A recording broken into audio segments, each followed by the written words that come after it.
Les Anges de Mons. Août 1914. Dans la campagne belge déchirée par la guerre, des soldats britanniques épuisés battent en retraite sous le feu de l'artillerie allemande. Certains d'entre eux affirmeront avoir vu quelque chose d'inexplicable. Des silhouettes lumineuses dans le ciel. Des figures célestes sur le champ de bataille. Des cavaliers fantômes protégeant leur retraite. L'histoire les appellera les Anges de Mons. Ce récit deviendra l'une des légendes les plus tenaces de la Première Guerre mondiale. Un mystère qui divise encore aujourd'hui historiens, psychologues et chercheurs. Ces apparitions ont-elles vraiment eu lieu? Étaient-ce des hallucinations nées de l'épuisement? Une création médiatique amplifiée par la propagande? Ou le témoignage d'un phénomène que nous ne comprenons pas encore? Pour comprendre les Anges de Mons, il faut retourner dans les premiers jours terrifiants de la Grande Guerre, quand l'Europe basculait dans un conflit dont personne ne pouvait imaginer l'ampleur. Il faut suivre ces hommes dans leur marche forcée, leur désespoir, leur survie, et tenter de démêler ce qui relève du fait historique de ce qui appartient au mythe. Le 4 août 1914, la Grande-Bretagne déclare la guerre à l'Allemagne. Les canons résonnent déjà depuis plusieurs jours sur le continent européen. L'Empire allemand a envahi la Belgique neutre dans le cadre du plan Schlieffen.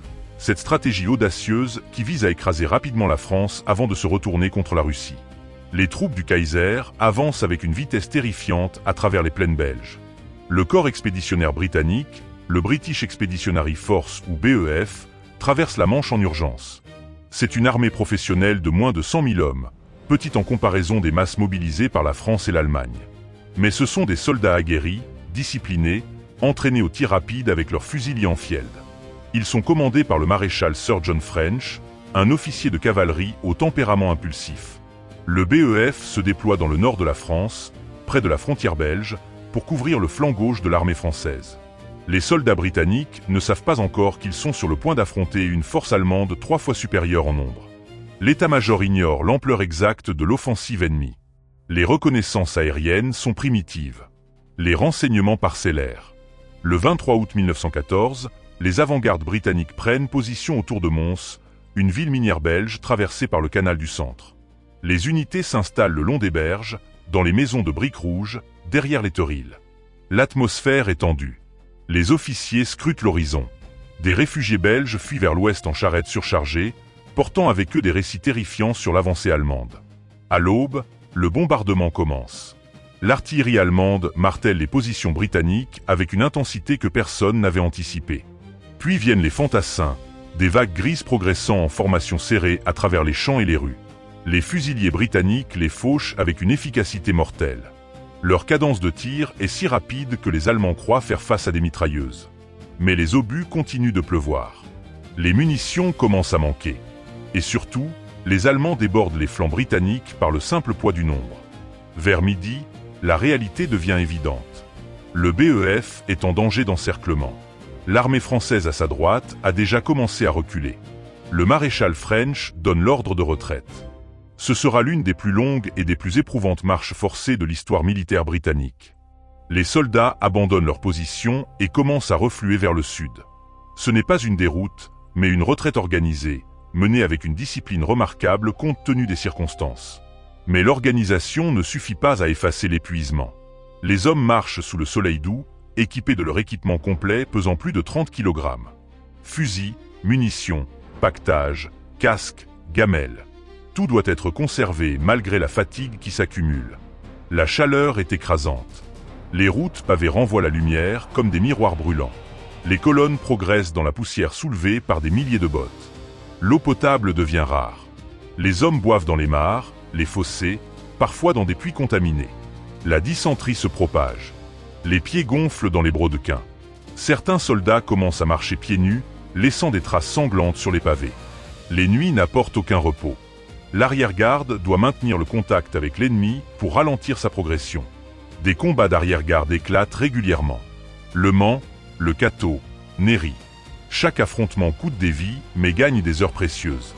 Les hommes qui ne combattent pas continuent de marcher dans l'obscurité, trébuchant sur les routes encombrées de réfugiés, de chevaux morts, de matériel abandonné. Le sommeil devient une obsession. Les soldats s'endorment en marchant, leur corps continuant à avancer par pure mécanique pendant que leur conscience sombre.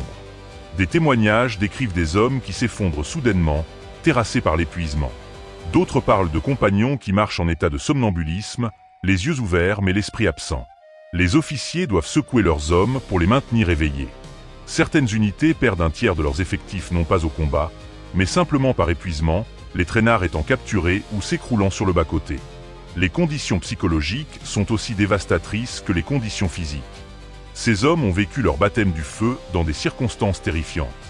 Ils ont vu des camarades déchiquetés par les obus. Ils ont entendu les hurlements des blessés abandonnés. Et maintenant, ils reculent sans comprendre la situation stratégique globale. Pour beaucoup, cela ressemble à une défaite. La confusion règne. Les rumeurs circulent. L'ennemi est partout. Les Allemands auraient déjà pris Paris. La guerre serait perdue. C'est dans ce contexte de stress extrême, d'épuisement total et de désorientation que certains soldats commencent à rapporter des expériences étranges. Les premiers récits sont fragmentaires, murmurés entre camarades, notés dans des lettres envoyées aux familles. Ils ne forment pas encore une narration cohérente. Ce sont des impressions, des sensations, des visions fugaces. Un soldat a écrit à sa famille qu'il a vu des silhouettes lumineuses dans le ciel pendant la retraite. Un autre parle de figures indistinctes qui semblaient se tenir entre les lignes britanniques et allemandes. Certains évoquent une présence protectrice, quelque chose qui les a guidés dans l'obscurité. D'autres mentionnent des cavaliers fantomatiques chevauchant au-dessus des colonnes en retraite. Les descriptions varient considérablement. Pour certains, ce sont des anges au sens religieux du terme, des êtres zélés vêtus de blanc.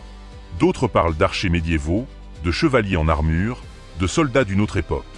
Quelques témoignages évoquent simplement des lumières inexpliquées, des lueurs dans le ciel qui ne correspondaient ni à des fusées éclairantes ni à des explosions. Une constante émerge cependant. Ces apparitions auraient été vues pendant les moments les plus critiques de la retraite, quand le danger était le plus immédiat.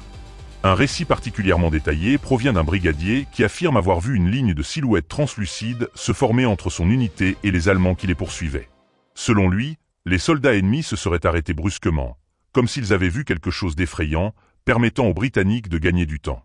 Un autre témoignage mentionne une sensation de calme surnaturel qui serait descendue sur un groupe de soldats épuisés, leur donnant la force de continuer. Ces histoires restent confinées aux conversations privées pendant les premières semaines. Les officiers qui en entendent parler les attribuent généralement à l'épuisement ou au choc du combat. Mais les récits continuent de circuler, s'enrichissant de détails à chaque répétition. Dans les tranchées, pendant les bivouacs, les hommes partagent leurs expériences. Certains jurent avoir été témoins de quelque chose d'inexplicable. D'autres restent sceptiques mais n'osent pas contredire leurs camarades. Les aumôniers militaires commencent à recueillir ces témoignages avec un intérêt croissant. Pour eux, ces récits peuvent avoir une signification religieuse. L'idée que Dieu ou ses anges puissent intervenir pour protéger les soldats correspond à une vision du monde où le divin reste présent même dans l'horreur de la guerre moderne. Certains aumôniers encouragent leurs hommes à interpréter leurs expériences à travers ce prisme religieux. En septembre 1914, alors que le front se stabilise le long de la Marne et que le BEF se regroupe, les histoires d'apparitions commencent à atteindre la presse britannique. Des lettres de soldats sont publiées dans les journaux locaux. Des articles évoquent des rumeurs venues du front. Mais c'est un événement littéraire qui va transformer ces récits dispersés en phénomène national. Le 29 septembre 1914, le journal londonien The Evening News publie une nouvelle courte intitulée « The Bowmen ». Son auteur est Arthur Machen, un écrivain gallois de 51 ans, connu pour ses récits fantastiques et horrifiques. Machen a une fascination pour le surnaturel, le folklore et les légendes médiévales. Sa nouvelle est une fiction délibérée, imaginée dans son appartement londonien, mais elle va déclencher une confusion extraordinaire. Dans The Bowmen, Machen décrit un soldat britannique pris au piège pendant la bataille de Mons. Désespéré, l'homme invoque Saint George, le saint patron de l'Angleterre. En réponse à sa prière, les archers anglais de la bataille d'Azincourt apparaissent miraculeusement sur le champ de bataille. Ces guerriers fantômes du XVe siècle massacrent les Allemands avec leurs flèches invisibles, sauvant ainsi les soldats britanniques. La nouvelle est écrite dans un style réaliste. Machen ne signale pas explicitement qu'il s'agit d'une fiction. Il présente son récit comme s'il relatait des événements réels, une technique narrative courante dans la littérature fantastique de l'époque. Mais dans le contexte de guerre, avec la censure et la propagande, cette ambiguïté devient problématique. Le public britannique, avide de nouvelles du front et désireux de croire que Dieu ou le destin protège leurs soldats, accueille le récit de Machen comme un témoignage authentique. Des lecteurs écrivent au journal pour demander plus de détails. Des ecclésiastiques citent l'histoire dans leurs sermons comme preuve de l'intervention divine. Des journaux reproduisent la nouvelle en la présentant comme un fait avéré. Machen est horrifié. Il publie plusieurs démentis catégoriques, expliquant qu'il a tout inventé, que pas un seul détail ne repose sur un témoignage réel. Mais ces protestations sont ignorées ou interprétées comme de la modestie. Certains lecteurs l'accusent même de cacher délibérément la vérité sous pression des autorités militaires. La fiction devient plus crédible que les faits. L'histoire de Machen fusionne rapidement avec les témoignages authentiques de soldats qui avaient rapporté des expériences étranges. Les archers d'Azincourt de la Nouvelle deviennent des anges dans l'imagination populaire. Les deux récits se mélangent, s'entremêlent, créent une narration hybride où la frontière entre réalité et fiction s'efface complètement. La presse exploite cette confusion. Les journaux publient des articles sensationnels sur les anges de Mons, présentant le phénomène comme un miracle patriotique. Des magazines illustrés produisent des gravures montrant des anges protégeant les soldats britanniques. Des cartes postales circulent avec des images de figures célestes planant au-dessus des champs de bataille. Le récit devient un outil de propagande involontaire, renforçant l'idée que la cause britannique bénéficie d'un soutien divin. Machen continue de protester pendant des années. Il écrit des articles, donne des interviews, publie des brochures expliquant la genèse de sa nouvelle. Rien n'y fait. L'histoire a pris une vie propre, échappant totalement au contrôle de son créateur. En créant The Bowmen, Machen a involontairement contribué à l'une des légendes urbaines les plus durables de la guerre moderne. Face à la prolifération des récits, la Society for Psychical Research, une organisation britannique fondée en 1882 pour étudier les phénomènes paranormaux de manière scientifique, décide de mener une enquête. Ses membres incluent des universitaires, des scientifiques et des sceptiques méthodiques qui souhaitent distinguer les faits de la fiction. L'enquête commence en 1915 et se poursuit pendant plusieurs années. Les chercheurs écrivent à des centaines de soldats et d'officiers du BEF.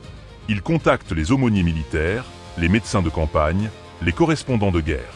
Ils passent au crible les journaux intimes, les lettres, les rapports officiels. Leur objectif est de trouver des témoignages directs, de première main, datant d'août ou septembre 1914, avant la publication de la nouvelle de Machen. Les résultats sont décevants. Aucun témoignage contemporain écrit ne peut être trouvé. Tous les récits détaillés datent d'après la publication de The Bowmen. Les lettres de soldats citées dans les journaux s'avèrent impossibles à authentifier. Les auteurs supposés ne peuvent pas être identifiés ou contactés. Les aumôniers qui affirment avoir recueilli des témoignages se révèlent incapables de fournir des noms ou des détails vérifiables. La Society for Psychical Research conclut que les anges de Mons sont probablement une légende créée par la combinaison de plusieurs facteurs. La nouvelle de Machen a fourni une narration structurée. Les témoignages vagues de soldats épuisés ont fourni une base d'authenticité apparente. Le besoin psychologique de croire à une protection divine pendant une guerre terrible a fourni la motivation pour accepter et propager l'histoire. Mais l'absence de preuves n'est pas une preuve d'absence. Les défenseurs de l'authenticité des apparitions soulignent que l'absence de documentation contemporaine pourrait s'expliquer par la censure militaire, la confusion de la retraite, ou simplement par le fait que les soldats n'avaient ni le temps ni les moyens d'écrire pendant ces journées critiques. Ils argumentent que les témoignages oraux, même recueillis plus tard, ne peuvent pas être simplement écartés.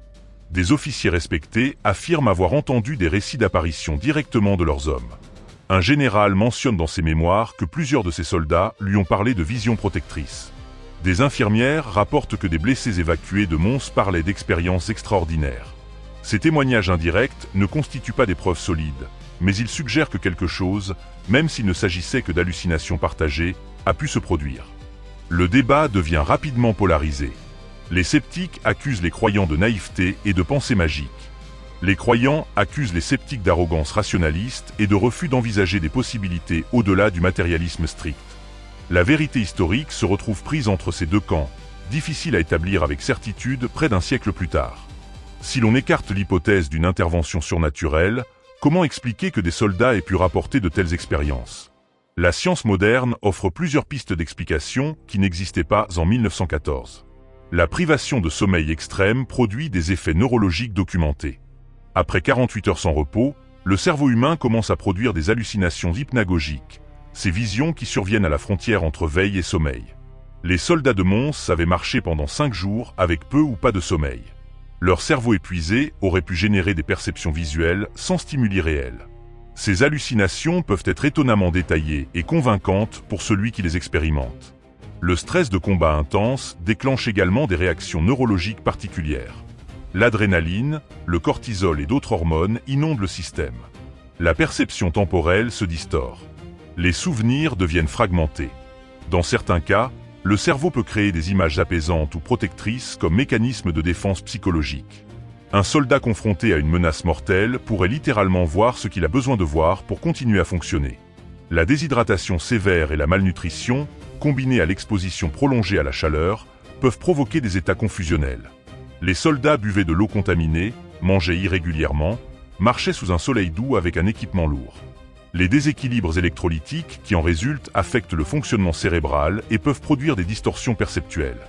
L'interprétation culturelle et religieuse joue également un rôle crucial. Les soldats britanniques de 1914 vivaient dans une société profondément chrétienne. L'éducation religieuse, les récits bibliques, l'iconographie des anges faisaient partie de leur univers mental depuis l'enfance. Face à une expérience inexplicable, leur cadre de référence naturel était religieux. Une lumière inexpliquée pouvait facilement être interprétée comme un ange. Une sensation de présence protectrice devenait une intervention divine. Le phénomène de suggestion collective ne doit pas être sous-estimé. Si un soldat respecté dans une unité rapporte avoir vu quelque chose d'étrange, d'autres peuvent réinterpréter leurs propres expériences ambiguës à travers ce prisme. Les récits se répandent, s'enrichissent, se standardisent. Ce qui était initialement une perception vague devient, à travers les répétitions successives, une narration détaillée et cohérente. Certains chercheurs ont suggéré des explications plus exotiques. Des phénomènes optiques rares, comme des réfractions lumineuses inhabituelles ou des mirages de chaleur, auraient pu créer des effets visuels étranges. Des nuages de gaz toxiques provenant des premiers bombardements chimiques auraient pu affecter la perception. Des lumières d'explosion lointaines, vues à travers la poussière et la fumée, auraient pu prendre des formes anthropomorphiques dans l'œil de spectateurs épuisés. La psychologie du besoin d'espoir offre peut-être l'explication la plus puissante. Ces hommes vivaient une expérience terrifiante. Ils avaient subi leur première défaite. Ils ne savaient pas s'ils survivraient au lendemain. Dans ces circonstances, le cerveau humain recherche désespérément des raisons de continuer. L'idée qu'une puissance supérieure les protégeait, qu'ils n'étaient pas seuls face au danger, qu'un sens existait dans le chaos, offrait un réconfort psychologique crucial. Croire aux anges permettait de continuer à marcher. Les anges de Mons transcendent rapidement le statut de simple rumeur militaire pour devenir un élément majeur de la culture britannique pendant la guerre. L'histoire est reprise dans les sermons, les articles de journaux, les conversations familiales. Elle devient un symbole de la résilience britannique, de la faveur divine pour la cause alliée, de l'héroïsme tranquille des soldats ordinaires. La littérature s'empare du sujet. Au-delà de la nouvelle originale de Machen, des dizaines d'œuvres explorent le thème. Des poèmes évoquent les gardiens célestes. Des romans incluent des scènes d'apparitions angéliques. Des pièces de théâtre mettent en scène les visions de Mons. L'iconographie se multiplie. Peintures, illustrations, affiches de propagande montrant des anges protégeant les soldats britanniques. L'histoire influence également le folklore et les croyances populaires. Dans les années qui suivent la guerre, de nombreuses familles britanniques croient fermement que leurs proches tombés au combat ont été accueillis par des anges. Les anges de Mons deviennent partie intégrante de la mythologie nationale, au même titre que le roi Arthur ou Robin des Bois. Ils représentent l'idée que même dans les moments les plus sombres, l'Angleterre bénéficie d'une protection spéciale. Les décennies suivantes voient une évolution de l'interprétation. Dans les années 1930 et 1940, alors que les survivants de la Grande Guerre vieillissent, certains maintiennent avoir vu quelque chose d'inexplicable. Les témoignages tardifs se multiplient, souvent plus détaillés que les récits originaux. La mémoire humaine étant malléable, il devient impossible de démêler ce qui a réellement été vécu de ce qui a été construit rétrospectivement. La Seconde Guerre mondiale génère ses propres légendes similaires. Des pilotes de la RAF rapportent des expériences étranges pendant la bataille d'Angleterre. Des marins évoquent des présences protectrices pendant les convois de l'Atlantique. Les anges de Mons ont créé un modèle narratif qui se répète, suggérant un besoin humain profond de croire à une protection transcendante pendant les conflits. Les historiens continuent de débattre de la réalité des apparitions. Chaque génération réexamine l'évidence avec de nouveaux outils méthodologiques. Les psychologues étudient le phénomène comme exemple de légende urbaine en temps de guerre. Les sociologues analysent comment les mythes se forment et se propagent dans des situations de stress collectif. Mais aucune conclusion définitive n'émerge jamais. La culture populaire maintient l'histoire vivante. Des documentaires télévisés reviennent régulièrement sur le mystère. Des romans historiques incorporent les anges de Mons dans leurs intrigues. Des forums internet débattent encore de l'authenticité des témoignages. L'histoire possède cette qualité rare qui la rend éternellement fascinante. Elle ne peut ni être prouvée ni être réfutée de manière absolue. Les anges de Mons restent suspendus entre histoire et mythe, entre témoignages et légendes. Nous ne saurons jamais avec certitude ce que ces soldats ont réellement vu pendant les journées terrifiantes d'août 1914. Peut-être n'ont-ils rien vu du tout, et toute l'histoire n'est qu'une construction culturelle née de la fiction littéraire et de la propagande. Peut-être ont-ils vécu des hallucinations induites par l'épuisement que leur culture religieuse a transformées en visions angéliques. Peut-être, pour quelques-uns d'entre eux, quelque chose d'inexplicable s'est réellement produit. L'absence de preuves contemporaines rend toute conclusion définitive impossible. Les témoignages sont trop tardifs, trop influencés par la nouvelle de ma chaîne, trop contaminés par la suggestion collective pour être acceptés comme preuve historique. Mais cette absence de preuves ne constitue pas une réfutation absolue. Dans le chaos de la retraite, peu de choses ont été documentées avec précision. Les soldats ne tenaient pas de journaux détaillés pendant qu'ils fuyaient pour sauver leur vie. Ce qui est indéniable, c'est l'impact culturel et psychologique du récit. Les anges de Mons ont offert du réconfort à des millions de personnes pendant la guerre la plus meurtrière que le monde avait connue. Ils ont permis aux familles de croire que leurs fils, frères et époux bénéficiaient d'une protection divine. Ils ont renforcé le moral national pendant les années sombres. Vrai ou fausse, la légende a eu des effets réels et mesurables. L'histoire révèle également des vérités profondes sur la nature humaine. Face à l'horreur et au chaos, nous cherchons du sens. Face à la mort, nous créons des récits de protection. Face à l'inexplicable, nous tissons des mythes.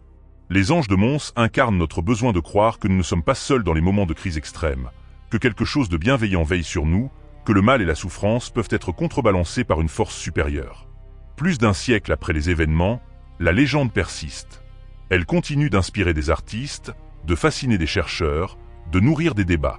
Elle nous rappelle que la frontière entre histoire et mythe est souvent floue, que les récits que nous construisons sur nos expériences sont aussi importants que les expériences elles-mêmes. Elle témoigne de la puissance extraordinaire des histoires que nous nous racontons pour donner du sens à l'insensé.